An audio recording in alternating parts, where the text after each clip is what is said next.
balancing act. You're always thinking about blood sugar, insulin, and what foods you can or can't eat. But here's the good news. Some foods are not just safe for diabetics. They're actually powerful tools for managing blood sugar naturally. And today, we're talking about vegetables. Now, I know what you might be thinking. Of course, vegetables are healthy. But here's the truth. Not all vegetables are created equal. Some are truly like natural medicine, packed with fiber, antioxidants, and special nutrients that help stabilize blood sugar, improve insulin sensitivity, and protect your heart, kidneys, and even your eyes. In this video, we'll reveal the top 4 vegetables every diabetic patient must eat. We'll explain why they're so powerful, how to prepare them the right way, and even the mistakes you must avoid. Stick with me until the end, because these tips could completely change the way you manage your blood sugar. Broccoli. Let's start with one of the most famous green vegetables, broccoli. Some people love it, others can't stand it. But one thing is certain, broccoli is one of the best vegetables for managing diabetes. Why? First, broccoli is extremely low in carbs and very high in fiber. That means it won't cause sudden blood sugar spikes the way starchy vegetables or refined carbs do. In fact, broccoli has a glycemic index close to 0. That's a big deal. Because keeping your blood sugar steady is the secret to avoiding insulin resistance and long-term complications. But the benefits don't stop there. Broccoli contains a special compound called sulforaphane. This nutrient has been shown in scientific studies to actually reduce blood sugar levels and improve insulin sensitivity. In simple terms, sulforaphane helps your body use insulin more effectively, so sugar can move from your blood into your cells, where it belongs. And that's not all. Sulforaphane also protects your heart, liver, and kidneys, 3 areas that are often damaged over time by high blood sugar. So, when you eat broccoli, you're not only lowering sugar, you're protecting your organs as well. Another reason broccoli is a superstar: fiber. Just 1 cup of cooked broccoli gives you about 5 grams of fiber. Fiber slows digestion, prevents sudden glucose spikes, and keeps you full longer. That helps with weight control, which is extremely important for managing type 2 diabetes. Now let's talk about preparation, because this is where many people make mistakes. If you boil broccoli until it's mushy, you destroy most of the sulforaphane and lose vitamins. The best way to eat broccoli is lightly steamed, roasted, or stir-fried with a small amount of olive oil. If you can, eat it raw or only lightly cooked. That's when sulforaphane is the strongest. What about portion size? Even though broccoli is very healthy, portion control is still important. A good serving is about 1 cup of cooked broccoli, or around 5 to 6 ounces. That gives you the benefits without causing digestive discomfort from too much fiber. And here's a warning. Be careful with processed broccoli products like creamy broccoli soups, chips, or frozen meals with heavy sauces. They often contain added sugar, fats, and preservatives that cancel out all the health benefits. If you buy frozen broccoli, choose plain, unsalted versions. So the bottom line, broccoli is one of the best vegetables for lowering blood sugar, improving insulin function, and protecting your heart and kidneys. Eat it steamed, stir-fried, or raw, and you'll see the difference. Leafy greens. Next on our list are leafy greens. Think spinach, kale, arugula, collard greens, and romaine lettuce. These are some of the most nutrient-dense foods you can eat, and they're absolute superstars for diabetics. Why? Because leafy greens have almost no impact on blood sugar. Their glycemic index is close to 0. You can eat them freely without worrying about sugar spikes. They're also very high in fiber, slows digestion, and helps control blood sugar. Fiber also improves gut health, supports weight management, and keeps you feeling full longer. But the benefits go even deeper. Leafy greens are packed with magnesium, which improves insulin sensitivity, and potassium, which helps keep blood pressure under control. That's critical because diabetics face a much higher risk of heart disease. They also contain antioxidants like lutein and zeaxanthin, which protect your eyes from complications like diabetic retinopathy. But here's the important part. Not all greens are equal. Dark, rich-colored greens like spinach, kale, collards, and arugula are the most nutrient-dense. On the other hand, iceberg lettuce is mostly water and has very little nutrition. So if you're making a salad, go for the darker greens for maximum benefits. How should you prepare them? The biggest mistake is overcooking. Boiling greens for too long strips away vitamins.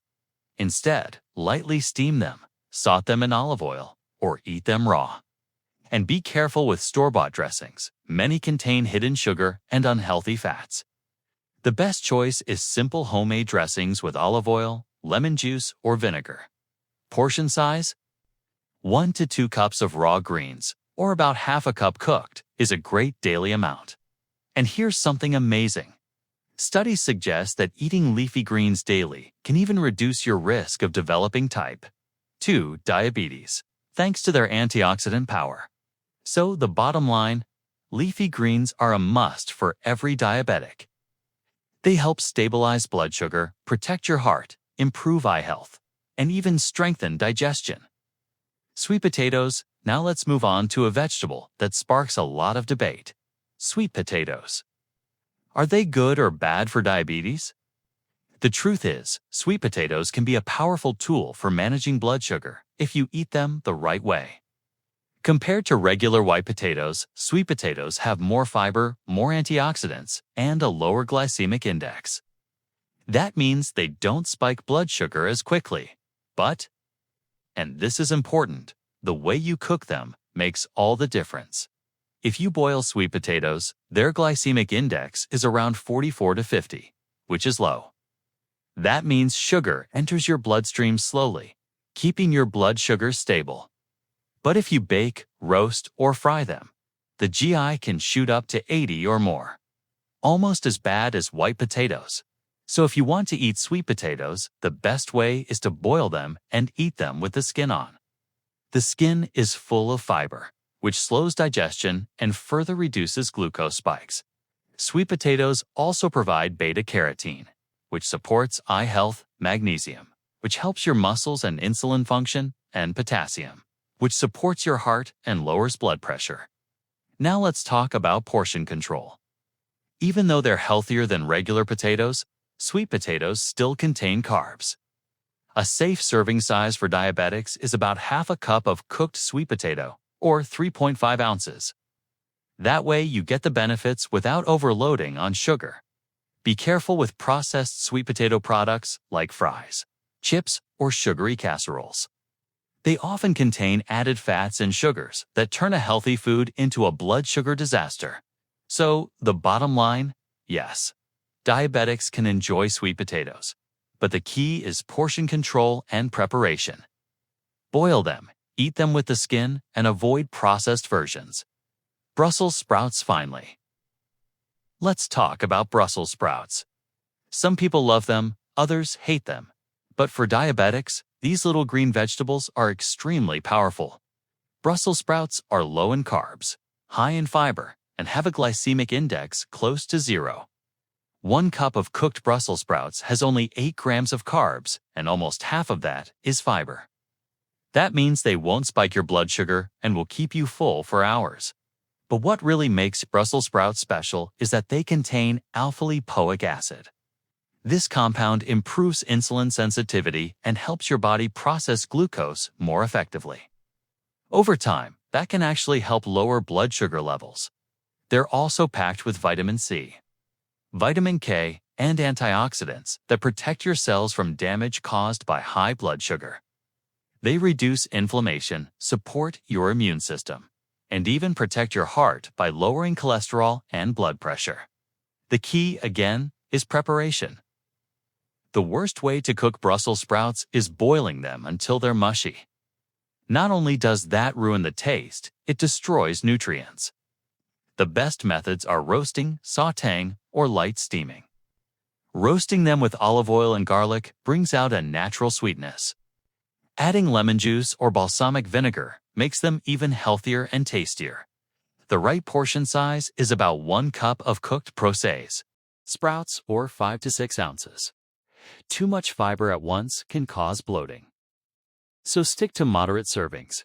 Be cautious with prepackaged or restaurant versions that include heavy sauces or added sugar. These cancel out the benefits. Always check labels if you buy frozen Brussels sprouts and go for plain, unsalted versions. So the bottom line, Brussels sprouts are a blood sugar stabilizer, insulin booster, and heart protector.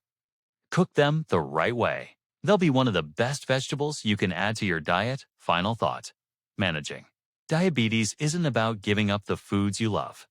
It's about making smart choices that support your health.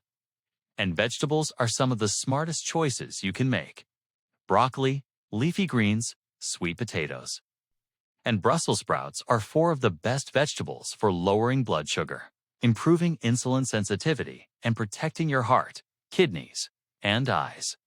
The secret is cooking them the right way, eating the right portions, and avoiding processed versions with added sugars and fats.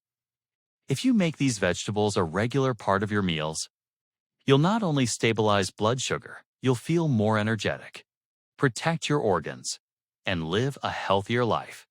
So which of these vegetables do you eat most often? Do you prefer broccoli, leafy greens, sweet potatoes, or Brussels sprouts? Let me know in the comments below. And if you found this video helpful, don't forget to hit the like button, share it with someone who needs it, and subscribe for more diabetes-friendly health tips.